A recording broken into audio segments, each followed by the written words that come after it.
Welcome back to Pete's Dugout. This is episode number 15 of my FIFA 23 career mode with Coventry City, and we've got a really exciting episode today featuring an FA Cup tie against Leicester at the King Power. But before we get there, we're travelling to the John Smith Stadium to face Huddersfield. A quick reminder that we ended last episode with a victory at Stoke and maintain a 3-point lead at the top of the table, with Watford trying their best to chase us down. So 12 games left, but we have to stay focused and take it one game at a time. But we do also have some great news ahead of the game, and if you didn't catch it, let me tell you that Gustavo Hamer has finally returned from injury, and that is such a relief. Jamie Allen has done a good job in the middle, but I was really missing Hamer.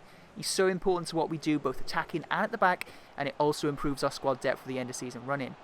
So as we get underway here, just a few minutes in, Tavsan is found down the right and he dribbles all the way in towards Huddersfield goalkeeper before squaring to Gyökeres for the most simple tap-in. And just like that, it's 1-0 and that's a brilliant start.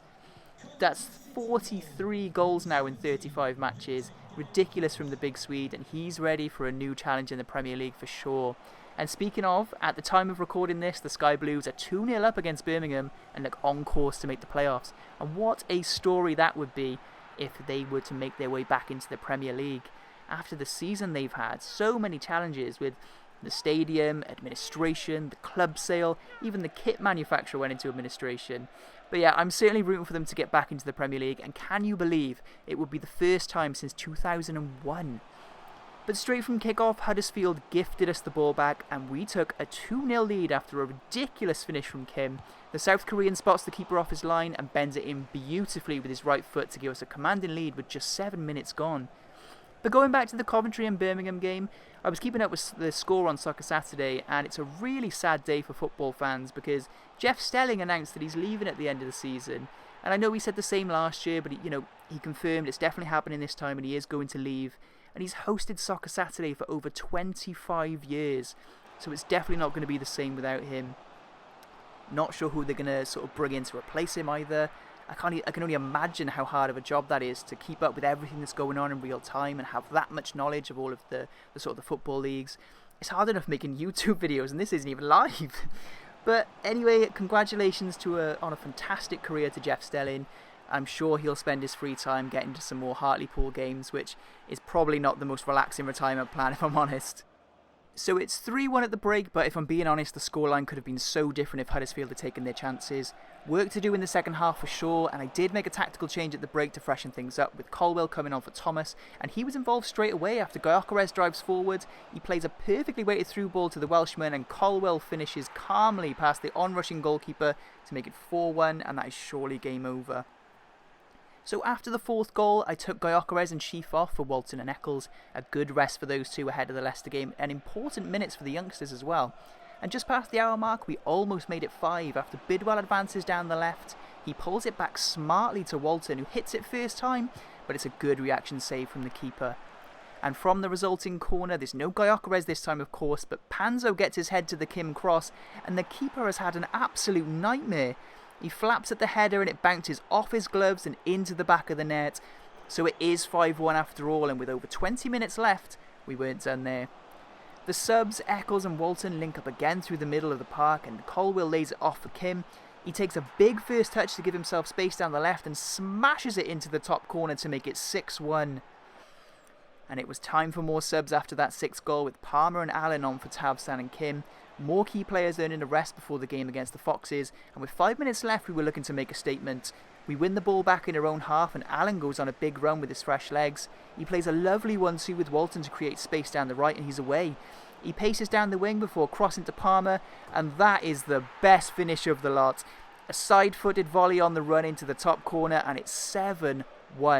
No mercy from the Sky Blues, and it's our biggest margin of victory in the save so far. Just the kind of form we needed before the FA Cup tie, which is up next. So here it is, the revenge game. For those of you who may not have seen or might have forgotten, we played Leicester earlier in the season in the Carabao Cup and ran out to a 3-0 lead with just 20 minutes left. But we somehow threw the lead away and eventually lost on penalties after they fought back to 3-3. So just to set the scene there for you all, we had this game circled in the calendar for revenge.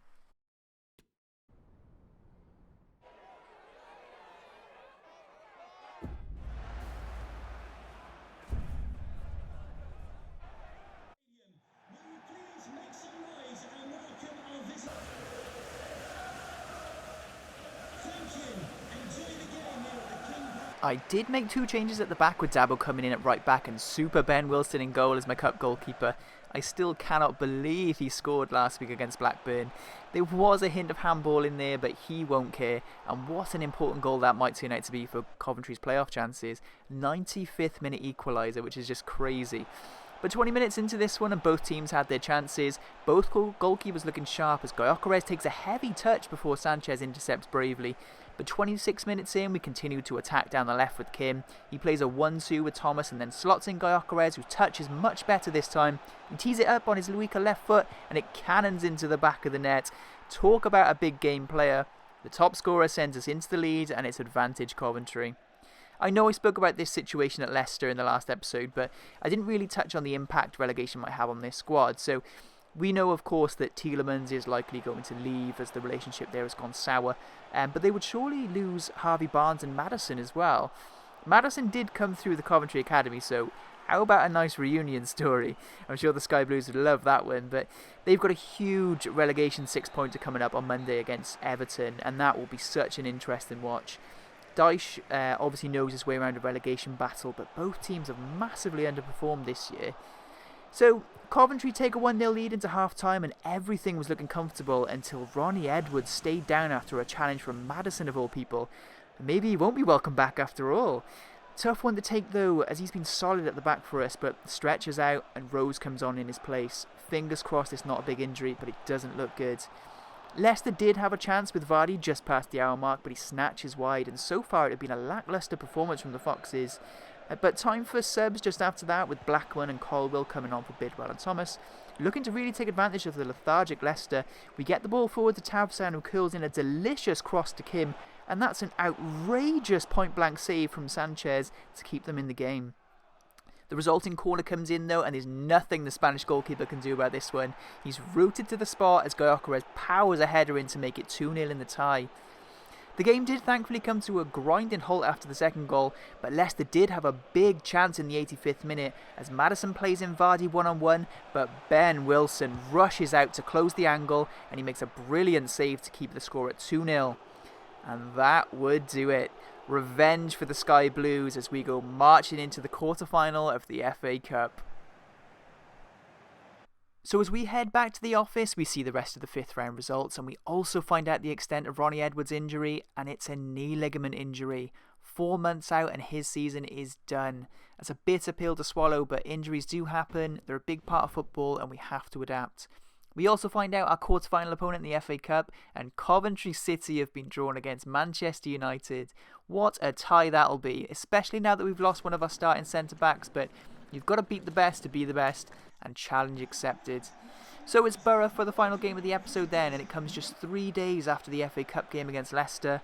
I had no choice but to rotate, and notably, Burrows comes in at left back and Gyökeres wasn't fit to start either, so Walton gets the rear nod up top and he'll be looking to make a big impression. This fixture is actually coming up in real life on the 8th of May. Borough sit in 4th and Coventry in 5th in the table. That should be a cracking game to be fair, but no such luck in this save for Borough, who are currently 17th, which is a real shock. They're obviously missing Akpom, who moved on earlier in the season. But we take nothing for granted, and I look to make a quick start with the home crowd behind us as Kim tries an audacious bicycle kick, but it whistles just wide. But time for Borough to respond though, and Duncan Watmore finds Matthew Hoppe all alone, and he has plenty of time to bring it down and fire Borough into a shock lead. But we did look to respond immediately from kick-off. Thomas plays in Kim down the left wing, who holds it up, and plays in Burrows. The left back delivers and Borough clear behind for a corner. Kim sends the ball in from the corner and Blackman gets up to meet it. The ball comes crashing off the bar and Stefan makes a mess of it. Blackman is quickest to react and follows up on his own header by glancing the ball into the empty net, and just like that it's 1-1. A great response from the lads. Game on. But this was a real end-to-end game and we had to be careful as Borough attack once more, with Hoppe looking to double his tally for the day, but Ronin is able to get down and make a comfortable save.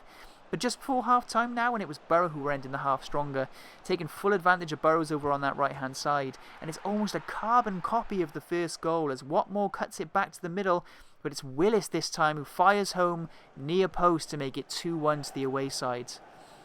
No changes at the break then, and a quick free kick to the Sky Blues as we get underway in the second half. The ball makes its way to Walton, and after some lovely build-up play, Towson is all alone in the box and he slots it home to even the game at 2-2. Another great response to going behind, and the celebration isn't too bad either. And Thomas picks up possession just after the fourth goal and he strides forward looking to make something happen. The defenders keep backing off and he rides the challenge from behind. He gets into the Boro box and scoops an effort towards goal, and it's in. Thomas travels the best part of 60 to 70 yards with the ball and he lifts it into the net, and wow, it's 3-2. The game turns on its head, and that would be enough to earn all 3 points on the day. And as we head back to the office, we find out that QPR have beaten Watford 3-1 and done us a massive favour in the title race. We've now opened up a 6-point lead, which is great news for the whole team and gives us a little bit of breathing room. Just before I let you all go, we did have another scouting report back from Scotland, and we picked up a really exciting left winger, Jack Elliott. 15 years old and already 64 rated, so we'll definitely keep an eye on his development when he turns 16. But that's going to do it for another episode of FIFA 23 Career Mode on Pete's Dugout. Thank you all, as always, for the continued support. I'm still working on that outro, but I'll be back with another episode very, very soon.